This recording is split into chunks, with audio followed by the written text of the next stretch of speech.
बोलते हैं। हाँ, वो तो कोई क्लास में ऐसे बोला होगा। मुरली में, मुरली में बाबा ही बोला है।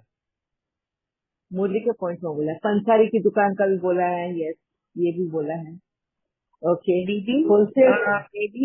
मे भी भाई जी का कहना होगा, वो अविनाशी रत्नों का होलसेल बिजनेस बोलते हैं। हाँ जी, हाँ, अविनाश वो फिर योग में भी होलसेल करो बोलते हैं। हाँ, होलसेल मतलब हाँ, भरपूर करो। होलसेल का मतलब भरपूर, जिसमें प्रॉफिट ज्यादा होता है। हम थोड़ी थोड़ी चीजें अगर लेंगे तो महंगी पड़ती है। मतलब अगर समझो 100 ग्राम 50 ग्राम खरीदने जाएंगे तो महंगी पड़ेगी। अगर वही अगर 1 किलो भर हम खरीदते हैं तो थोड़ा सस्ता हो जाता है। बराबर। अच्छा। पापा बोलता है कि होलसेल में बिजनेस करो, मतलब हाँ, होलसेल में तुम्हारे कर्मों को खत्म करो। थोड़ा थोड़ा थोड़ा करके वक्त मत लगाओ उसके लिए। अविनाशी खजाना भी पाना है तो कैसे होलसेल में पाओ। अभी हम बस सहन की शक्ति पे काम करेंगे, उसके बाद में धैर्यता की शक्ति पे काम करेंगे, अब मन की शांति के लिए काम करेंगे। तो वो एक एक एक एक करके जा रहा है ना, वो बहुत धीरे धीरे वक्त ले रहा है। होलसेल में करना है तो कैसे करोगे? सबको इकट्ठे, अगर शक्तियां बोले तो सारी अष्ट शक्तियों को यूज करना है सिचुएशन के हिसाब से। तो कहेंगे होलसेल का। ठीक अच्छा है। जी, थैंक यू जी। हाँ जी। दीदी एक और पूछना था, ये बाबा बोलता है ना शेर और बकरी साथ रहते हैं देश में, हाँ हाँ सत्युग हाँ में। हाँ। What does it actually mean? Hmm. How can I mean सत्युग इतना सुंदर और उधर वायलेंस तो होना ही नहीं चाहिए ना। तो वायलेंस तो है ही नहीं ना, कहाँ है वायलेंस सत्युग में? शेर तो अपना, उसको जैसे कुदरत ने शरीर दिया है वो उस हिसाब से उसका भोजन कर रहा है। वहाँ पे वो वेजिटेरियन कैसे बन जाएगा? क्या कुदरत उसको अलग शरीर देगा शेर को? है? यही बात बहुत लोगों को समझ में नहीं आती कि सत्युग में शेर भी घास खाएगा, ऐसा समझते हैं। कैसे? क्या सत्युग किसके लिए है? सबसे पहले तो ये क्लैरिटी होना बहुत जरूरी है। ये सत्युग, त्रेता, द्वापर, ये सब किसके लिए है? इंसानों के लिए। ये इंसानों की बनाई हुई चीज है ना? कुदरत ने बनाई है क्या? कुदरत ने भी बस 3 सीजन बनाए हैं। हाँ? बारिश का मौसम, गर्मी का मौसम और ठंड का मौसम। और इन बीच में जो चेंज होता है ना, तो वो है संगम का मौसम, जिसको हम बोलते हैं फाल्गुन, मतलब स्प्रिंग सीजन, ऑटम।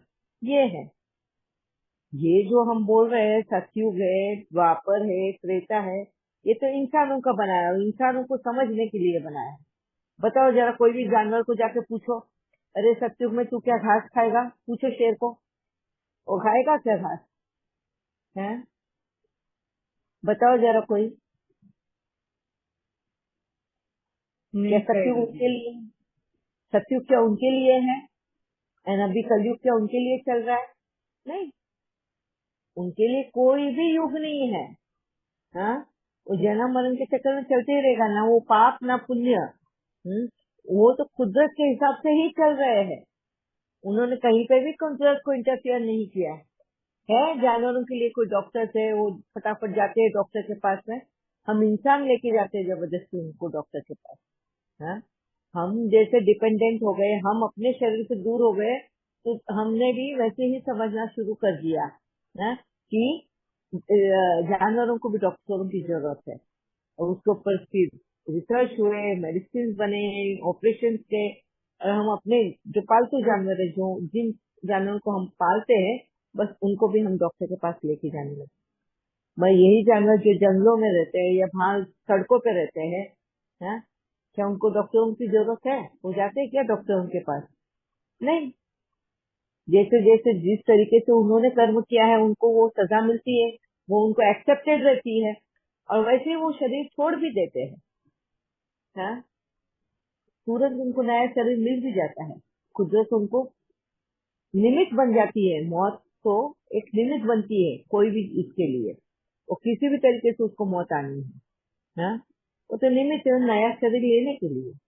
वो उनमें ना वो रोते बिलखते नहीं है, भागते इधर नहीं है, अपनी ये नहीं करते हैं। ना उनके पास मंदिर है ना कि भगवान के पास जाके गुहार लगाए, भाई अभी बारिश का सीजन है, हमारे पास तो घर नहीं है, हम झाड़ पे कैसे रहेंगे, हमको अच्छा घर दे दो। देखा है, सुना है पंछियों को बोलते हुए, या जो झाड़ों के ऊपर जो एनिमल्स रहते हैं, हाँ? नहीं, तो क्या उनके लिए हमेशा के लिए कलयुग सतयुग है क्या? वो उसमें बिलीव ही नहीं करते हैं। जिस तरीके से कुदरत ने दिया है वो बहुत खुशी से उसको एक्सेप्ट करते हैं। जहाँ गर्मी आ गई वो माइग्रेट कर लेते हैं, वहां से वो दूसरी जगह पे जाते हैं जहाँ कुदरत ने उनको इशारा दिया है जाने का, और वो उस जगह जाते हैं जहाँ उनको पानी मिल सकता है। और ये कुदरत इशारा कैसे देती है, हमने पहले भी डिस्कस किया है। हवा उनको मैसेज देती है पानी का, जिस तरह जहाँ से वो पानी की सुगंध आती है, ये हवा जो मैसेज लेकर आती है वो उस और बढ़ना शुरू करते हैं। टोटली कनेक्टेड वो कुदरत से है। बस हम इंसानों ने तो अपने आप को कुदरत से भी दूर कर लिया, अपने शरीर से भी दूर कर लिया। अभी हर चीज से दूर कर चुके हैं हम अपने आप को। तभी जाके हमको हर चीज की डिपेंडेंसी हो चुकी है, और इसीलिए हमारे लिए सतयुग, कलयुग, त्रेता युग, द्वापर युग, हमने ये सब युग बना दिए। अब तो और भी नई नई भर्तियां होंगी, सबके अपने दिमाग चलेंगे, और कौन से युग आ जाएंगे पता नहीं इनका। ये इंसानों का बाबा ने बनाया, बनाया ना दीदी ये सतयुग त्रेता युग। बाबा ने नहीं बनाया। बाबा तो हमारी भाषा में हमें अपनी ही बातें समझा रहा है, हाँ? क्योंकि उनको आके, हाँ, जो ब्रह्म बाबा जो थे, तो ब्रह्म बाबा की पढ़ाई सारी माइथोलॉजी की यानी इसकी थी, है ना? तो उनको अगर दुनिया को उस वक्त दुनिया में भी ये वाला एजुकेशन नहीं था। जो बाबा को एजुकेशन था, मतलब ये माइथोलॉजी, रामायण, महाभारत, ये पुराण सारे, गरुड़ पुराण, ये सभी के ही नॉलेज रहता था। पढ़ाई भी कराते थे स्कूलों में, तो इन्हीं के बारे में ज्यादा रहता था। और हिस्ट्री तो बाद में बनी। पहले तो राजाओं की कहानियां, और वो भी पढ़ाई में कहाँ इतनी राजाओं की कहानियां डालते थे। तो ये अपने माइथोलॉजी की ही पढ़ाइयाँ होती थी। सत्संग में जाओगे, ये गीता पूरा एकदम लर्न करो, गीता के स्तोत्र लर्न करो, गायत्री मंत्र करो, ये सब पढ़ाई होती थी। हमारी दादियां हैं, हमारे पूर्वज है, वो दादी परदादी जो है, उनको ये सब मुंह पे था ये सब कुछ। आज है किसी को, आज बोल दो टेबल सबको लर्न है, 2 1 2 3 1 3, ये सारे टेबल्स लर्न है। बस किसी को बोल दो ये वाले सब, हाँ, गीता के स्तोत्र सुना लो, सब नहीं सुना पाते। कोई कोई है जो उनमें इंटरेस्ट रखते तो वो बता सकते हैं, है ना? तो ब्रह्मा बाबा के वक्त में यही एजुकेशन था। अब शिव बाबा जब आए तो जो नॉलेज ब्रह्मा बाबा को था उसी के आधार पर वो ज्ञान समझाने की कोशिश कर रहे थे, और उस वक्त लोगों को भी इसी बात का ज्ञान था, इसीलिए लोगों को भी वो बातें समझ में आ रही थी।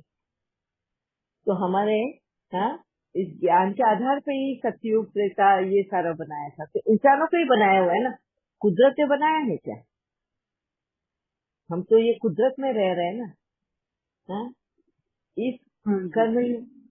कर्म धरती पे रह रहे हैं, बराबर। तो सतयुग में अगर शेर और बकरी, वो जो एग्जाम्पल दिया है, हाँ, बाघ और बकरी एक ही तालाब में पानी पिएंगे तो उनको डर नहीं है। वो तो आज भी पीते हैं, अगर आप देखोगे जंगलों में नहीं पीते हैं। जंगल में जाएंगे कहाँ नहीं? जहाँ जिस तालाब से शेर पानी पीता है वहीं तो बकरी भी पीती है, वहीं पर हरण भी पीता है, डियर भी पीता है। तो बाबा सतयुग में क्यों बोलता है? सोचो आप लोग सब, किसके लिए एग्जाम्पल दे रहा है बाबा? हाँ, अगर आज आप लोग एनिमल प्लेनेट या कुछ भी देखोगे कहीं पे भी, अब देखो वहां पे सेम तालाब पे पीते हैं वो लोग। और बहुत बार तो लायन और टाइगर जो है वहीं पे बैठते हैं ताकि ये लोग पानी पीने को आए तो कोई एक का शिकार कर सके। तो वही वो भी वहां पे भी होगा। मगर बाबा ने सतयुग में अगर बोला है तो ये सतयुग तो इंसानों के लिए है, बराबर। अगर सतयुग इंसानों के लिए और इंसानों के लिए ये एग्जाम्पल दिया है तो ये क्या है? कौन है शेर? हम शेर को एक ही तरह से देखते हैं। शेर को बस कि वो शिकार करता है, वो दूसरे जानवरों को खाता है, उसी एक एंगल से देखते हैं।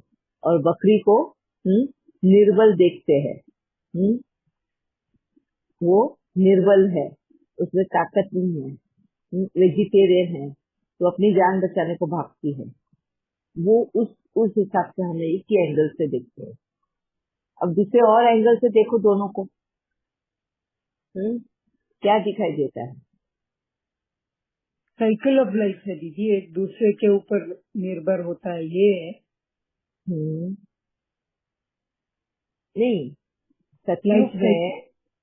सतयुग में ये दोनों एक ही तालाब से पानी पिएंगे। इसका कहने का मतलब क्या था बाबा का?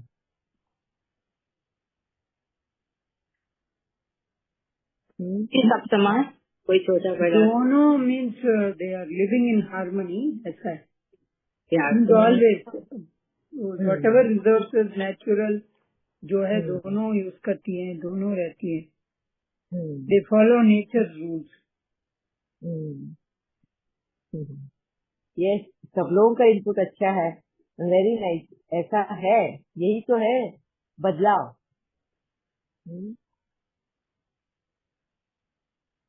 शेर को बलवान बताते हैं, है ना, शक्तिशाली बताते हैं। नहीं तो शेर और बकरी की जगह पे हाथी भी रख सकते थे वो, या कोई गेंडे को भी रख सकते थे। मैं बकरी को ही रखा है ना, नाजुक सी, डेरी से सी। उसका खाना है ना दीदी बकरी। हाँ, नहीं, शेर का खाना तो बहुत सारे है। मैं बकरी नहीं हूँ, बकरी तो इंसानों के साथ में रहती है, शेर जंगल में रहता है। मगर जंगल वाला शेर एंड डोमेस्टिक गांव में इंसानों के साथ रहने वाली बकरी दोनों एक जगह पानी पिएंगे। मतलब क्या होगा? समानता आएगी, जैसे मोनिबेन ने कहा। एक दूसरे की सोच में समानता होगी, कोई छोटा नहीं, कोई बड़ा नहीं। उसको कहते हैं समानता। ठीक है। दूसरा और एक एंगल क्या है देखने का? बलशाली, कोई बलवान नहीं, कोई निर्बल नहीं। हाँ, यहाँ पे अगर शेर और बकरी दोनों पानी पी रहे हैं साथ में, तो शेर अपना बल नहीं दिखा रहा है, जरूरत ही नहीं है उसको बल दिखाने की, है ना। ना ही बकरी अपनी निर्बलता दिखा रही है, वो भाग रही है सिचुएशन को देखकर, नहीं है। तो ये एक है कि अगर कितना भी खूंखार सिचुएशन आ जाए, मगर एक आत्मा या एक इंसान निर्बल होकर भागेगा नहीं, वो फेस करेगा, वहीं पे डट के खड़ा रहेगा। ये एक और एंगल है देखने का। उसको ही सतयुग कहते हैं। कलयुग यही कि हम भाग जाते हैं सिचुएशंस को देख के। हाँ, जैसे ही संकट देखते हैं, ट्रबल देखते हैं, प्रॉब्लम्स देखते हैं, हम भागना शुरू करते हैं। अभी यहाँ पे अगर देखेंगे, lion is a big problem and goat उस सिचुएशन को हैंडल करने के लिए है। और वो लायन को हैंडल नहीं कर सकती है, तो वो क्या करेगी? भाग जाएगी। बस सतयुग में दोनों साथ में रहेंगे, मतलब सिचुएशन भी आएगी, मैं डट से मुकाबला करने के लिए गोट भी वहीं पे खड़ी रहेगी, एक ही जगह पे। तो सिक्के के दोनों पहलू है, ये कहना है बाबा को। आज अगर अभी आप लोग देखोगे, आप में क्या शक्ति आई है। आज आपको लगता है किसी को भी, इनमें जो भी अटेंड करे, कि आप लोग वाकई में सतयुगी जीवन जी रहे हैं। जैसे मैं हमेशा क्लेम करती हूँ इस चीज को कि मैं सतयुग में हूँ, मैं सतयुगी जीवन जी रही हूँ। आज मुझे तकलीफ नहीं है कोई चीज की, दर्द नहीं है, क्योंकि मेरा देखने का दृष्टिकोण बदल गया। मुझे पता है कि पाप और पुण्य क्या है, मेरे कर्म को कहाँ मेरे को फुल स्टॉप लगाना है और कहाँ आगे बढ़ाना है, किस जगह पे मुझे अपने कर्मों को आगे बढ़ाना है और किस जगह पे मेरे को फुल स्टॉप लगा के उसको वहीं पे खत्म करना है। जब ये समझ जब आ जाती है, उसके लिए सत्योगी है। वो टेस्ट करने को भागते नहीं है, मेहनत करने से डरते नहीं है। हाँ, वो हमेशा एफर्ट मेकर होते हैं। अपने कंफर्ट जोन में रहना उनको पसंद नहीं है। मेहनत ही है ना, तो उसको सत्युग कहेंगे। तो आज मैं हमेशा इसके लिए क्लेम करती हूँ अपने आप को, ये मैं सत्युग में रहती हूँ। तो वो सब मेरे को क्वेश्चन भी करते हैं, दीदी आपको तो इतने बॉडी में पेन रहता है, ये रहता है, आप कैसे सत्युग में? तो किसने कहा कि सत्युग में पेन नहीं होगा बॉडी में? है बॉडी में प्रॉब्लम्स नहीं आएगी ऐसा किसने कहा? मगर उसका कहने का मतलब यही है कि शेर और बकरी एक ही जगह पानी पियेंगे, मतलब एक आत्मा आई हुई परिस्थितियों से घबराएगी नहीं, भागेगी नहीं, वो उन सिचुएशन को फेस करना जानेगी, समझेगी, और उसमें ताकत भी, उसको किस तरह से अपनी शक्तियों को यूज करना है, किस तरह अपनी कलाओं को यूज करना है, युक्ति को, बुद्धि को यूज करना है, करके सरवाइव करेगी। और यही बाबा हमें सिखा रहा है। आज जब मैं उस दौर से गुजर के यहाँ पहुंची, तब मुझे वो क्लियर हो गया बाबा क्या शेर बोलता है और किसको बकरी बोलता है। हमको अभी एनिमल जैसे बनना है दीदी, वही दिखाता है वो शेर और बकरी। यस, वैसा भी बोलो। Means how they are no pure like that, we also have to go towards that. Yes, कहने का भाव वो है कि बिना इंटरफियर किए नेचर को जैसा है वैसा एक्सेप्ट करके चलना, then going against the nature. कुदरत के खिलाफ जाके कुछ करने के बजाय हम कुदरत के साथ साथ चले, कुदरत को जैसा वैसा एक्सेप्ट करें। अभी जैसे अभी ये मई का मंथ है, और इतनी जोर से बारिश कब से शुरू है हमारे यहाँ पे, तो महाराष्ट्र में ऑलमोस्ट मुझे लगता है 1 हफ्ता हो गया है, बारिश रोज चल रही है। कभी भी आज तक मैंने मई के मंथ में इतनी बारिश नहीं सुनी। यहाँ बेंगलुरु में भी ऐसा हाल है दीदी, बहुत ही बारिश हो रहा है 2-3 दिन से। यस, मैं ये चेंज जो देखा, मेरे मन ने तो तुरंत एक्सेप्ट कर लिया इसको। यस, ये चेंज है, बहुत गर्मी बढ़ गई है, तालाब सूखने लग गए, शायद कुदरत को रहम आ गया, इंसान के ऊपर नहीं, दूसरे जानवरों के ऊपर। उनके तो वो भी बच्चे हैं ना, पशु पक्षी कीड़े मकोड़े सभी को। इंसानों तो है इंटरफेयर करके उनके आने जाने के रास्ते भी बंद कर दिए, वो माइग्रेट ही नहीं कर पा रहे हैं। नहीं तो पहले जंगल सारे जुड़े रहते थे और एक जगह से दूसरी जगह पे जाने के लिए उनको इजी रहता था। मगर अभी इंसानों ने माइंड खुदाई करके रखा है, रोड्स बना के रखे हैं सारे, जिस वजह से अभी वो माइग्रेट नहीं कर सकते। वो एक हद में बंध गए हैं, जिस वजह से वो एक जगह से दूसरी जगह पे जाना मुश्किल हो गया। तो अब देखो, मेरे को तो देखने का नजरिया ये दिखाया कि अब कुदरत ही उनको हेल्प कर रही है। ऐसे मौसम में, इतनी गर्मी में जब पानी सूख गया तो बारिश हो गई और उन तक पानी पहुंच गया। मैं इंसानों का देखने का नजरिया क्या है, हमारी खेतियां बह गई, हमारे घर बह गए, बिन मौसम बरसात आया, हमारे वेजिटेबल सब ये हो गया, हम रेडी नहीं थे इस मौसम के लिए, हमारा घर लीकेज होना शुरू हो गया। कितने हमारी सारी कंप्लेंट भरकर है, अगर देखोगे ना बुक भर के कंप्लेंट हो जाएंगे ये 15 दिन की बारिश के लिए। 15-20 डेज पहले बारिश आई है उसको लेकर। कोई भी एनिमल्स बर्ड या किसी को भी देखा कंप्लेन करते, जैसा ही कुदरत मिला है वैसे ही एक्सेप्ट कर लिया। वो खुशी से खेल रहे हैं, झूम रहे हैं, कोई तकलीफ नहीं किसी को, एक इंसान को छोड़ के। तुरंत ही अरे बिना मौसम की बारिश हो रही है, अब तो देखो कितनी बीमारी आई। अभी न्यूज भरा पड़ा है, कोरोना वायरस आ गया, ये आ गया, वो आ गया। आज ही मैं देख रही थी मुंबई में इतने कोरोना वायरस से ये आ गया। तुरंत बारिश अभी तो स्टार्ट भी नहीं हुई है, तुरंत बीमारियों के हाय हाय तौबा तौबा शुरू हो गई है। ये है इंसान। कभी भी हम कुदरत के साथ चलता ही नहीं है। कुदरत जो भी दे, जो भी करे, उसके खिलाफ ही बात करेंगे हम। जब गर्मी होगी तो बहुत गर्मी है, बारिश होगी तो बहुत बारिश है, एंड ठंड होगी तो बहुत ठंड है। We don't appreciate what nature give us, और इसीलिए दुखी है।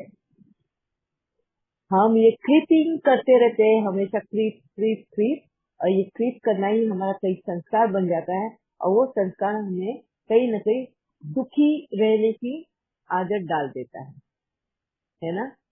सोच के देखना है कभी। पहला हमारा स्टेप ही ये है क्रीप करना। क्रीप करना ये है ना, रोना है, रोते रहना, कुछ भी हो जाए बस रोते ही रहना है। और ये रोने की जो आदत है, यही दुख में कब बदल जाती है पता नहीं, और ये दुख तकलीफ में कब बदल जाता है, और तकलीफ कब दर्द बन जाता है, पता ही नहीं चलता। और इसीलिए उसको कलयुगी कहते हैं। जिस दिन तुमने ये क्रिप करना, ये रोना बंद कर दिया ना, और हर वक्त जो भी जैसी परिस्थिति आए उसको खुशी से एक्सेप्ट करें। जैसे हमारे दूसरे आत्मा भाई मैं बोलूंगी अभी, दूसरे आत्मा भाई मतलब कौन हुए? पशु पक्षी, कीड़े मकोड़े, सभी। उनको देखकर अगर हम सीख जाए ना, तो हमारा भी जीवन बदल जाए। आज मैं उन्हीं को देख के सीखी हूँ सर।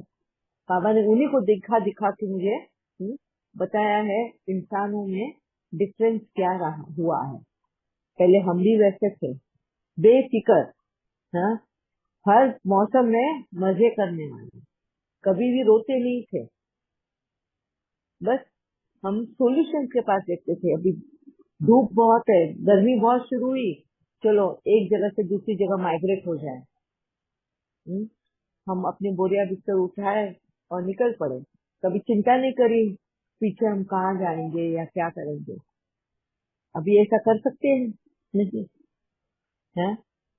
हमने तो फिक्स करके रखे हुए हैं, हमारा यहाँ पे ये घर है, इस घर को छोड़ के नहीं जा सकते हैं, तो इस घर में ही हमने और उन सुविधाओं को अरेंज करना शुरू किया, और ये सुविधाओं का अरेंजमेंट ही इंटरफियरेंस बन गया। और इसी वजह से आज हमारे अंदर डर है, हम सिचुएशन को फेस करने को डरते हैं, क्योंकि हम कंफर्ट जोन में आ गए हैं। अब वो कंफर्ट जोन छोड़ना है, ताकत नहीं है, कौन मेहनत करेगा इसमें? इस सुख को तो ले ले, इसको बाबा क्षणिक सुख भी बोलता है। इस क्षणिक सुख के पीछे लगे रहते हो तो तुम्हें परमानेंट सुख से